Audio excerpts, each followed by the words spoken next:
Hello friends, once again welcome in our next session in GST.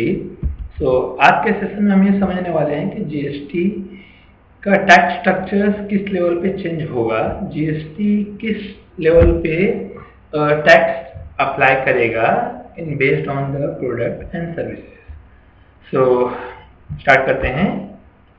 सो अभी का current tax structure है central tax and state tax. So central tax level पे excise duty, service tax, additional excise duty, surcharge and cess and CVD and SAD ये apply होता है। State level पे majorly जो यहाँ पे डिफाइंड है वो है VAT, CST, purchase tax, luxury, etcetera. वैसे तो देखा जाए तो more than 40 taxes state level पे हैं। यहाँ पे हमने नॉर्मली एक लेवल पे दिखाया हुआ है। तो ये हमारा करंट टैक्स स्ट्रक्चर है। जीएसटी में किस तरह चेंज होगा आइए देखते हैं। तो नॉर्मली जीएसटी में जीएसटी 3 पार्ट में डिवाइड हो जाएगा, जो कि है सीजीएसटी, एसजीएसटी एंड आईजीएसटी। तो सीजीएसटी की बात करें तो सीजीएसटी का मतलब है central GST, SGST is called state GST, IGST मतलब integrated GST. So CGST and SGST कब अप्लाई होता है? फॉर एग्जाम्पल अगर आज के करंट रिजीम की मैं बात करूं, एक पर्टिकुलर से एग्जाम्पल इन सेम स्टेट एक ट्रांजैक्शन अकर होता है। सो नॉर्मली हम आज के रिजीम में वैट चार्ज करते हैं। जीएसटी में क्या होगा, जो टैक्स की वैल्यू है सेम रहेगी बट वो 2 पार्ट में डिवाइड हो जाएगा, CGST, SGST. For example 1 lakh पे 18% वैट चार्ज हो रहा है, it's called 18,000। Current tax structures में जीएसटी में ये 18,000 2 पार्ट में डिवाइड हो जाएगा, 9,000 सीजीएसटी, 9,000 एसजीएसटी। लेट्स अज्यूम्ड कि 50% सीजीएसटी है, 50% एसजीएसटी है।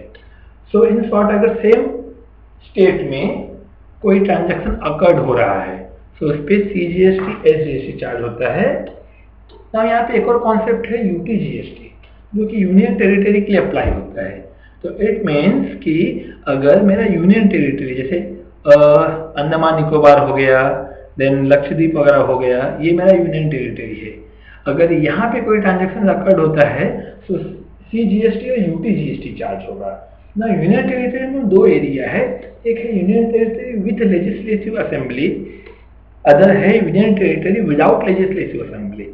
सो जो union territory with legislative assembly है उसमें अंडमान निकोबार वगैरह ये आते हैं। जो विदाउट लेजिस्लेटिव असेंबली है उसमें दिल्ली और पुडुचेरी आता है। सो जो विदाउट लेजिस्लेटिव असेंबली है दिल्ली और पुडुचेरी, उसमें जो भी टैक्स चार्ज होगा, जो भी ट्रांजैक्शन अकर्ड होगा उसमें नॉर्मली सीजीएसटी, एसजीएसटी ही चार्ज होगा, जो विदाउट लेजिस्लेटिव असेंबली के दायरे में आता है।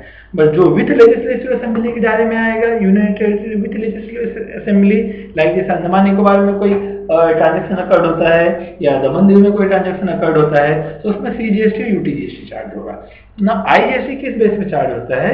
अगर 2 इंटर स्टेट ट्रांजैक्शन होते हैं, जैसे आज की इरा में सीएसटी चार्ज होता है इंटर स्टेट ट्रांजैक्शन के बेस में, या अगर मैं कंट्री टू कंट्री बात करूं तो आईजीएसटी चार्ज होता है आज की इरा में। Now in case of GST IGST charge होगा, आज की इरा में सीवीडी चार्ज होता है। In case of country to country CVD and SED charge होता है, जीएसटी में आईजीएसटी में कन्वर्ट हो जाएगा। आगे बढ़ते हैं। So normally tax GST 3 level पे डिवाइड किया गया, जैसे कि हमने पहले भी देखा। तो यहाँ पे आप देख सकते हैं कि जो भी सेंट्रल लेवल का टैक्स है, जैसे excise duty, service tax, ADE, surcharge वगैरह, वो सीजीएसटी के अंदर सबस्यूम्ड होंगे। जो एसजीएसटी के टैक्सेस आते हैं, जैसे आज की इरा में स्टेट लेवल पे क्या क्या टैक्स चार्ज होता है, VAT, purchase tax, surcharge, entry tax, वो एसजीएसटी में जाके सबस्यूम्ड होगा ना। आईजीएसटी में 2 टाइप के टैक्स आएंगे, जैसे सीएसटी है, सीवीडी एंड एसईडी है।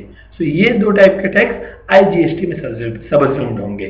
सो इस तरह अभी के जो करंट टैक्स स्ट्रक्चर्स हैं वो जीएसटी में इस तरह सबस्यूम्ड हो जाएंगे। नाउ आई होप कि जो भी सेशन मैंने लिया है आपको काफी पसंद आया होगा। अगर आपको अच्छा लगे तो इसको डेफिनेटली आप सब्सक्राइब करें और लाइक करना मत भूलें, और प्लीज कमेंट आप दें कि आपको और क्या इसमें अच्छा चाहते हैं, जिससे मैं मेरा नेक्स्ट जो भी वीडियो है और अच्छी तरह प्रोड्यूस करके आपको दे पाऊंगा। Thank you.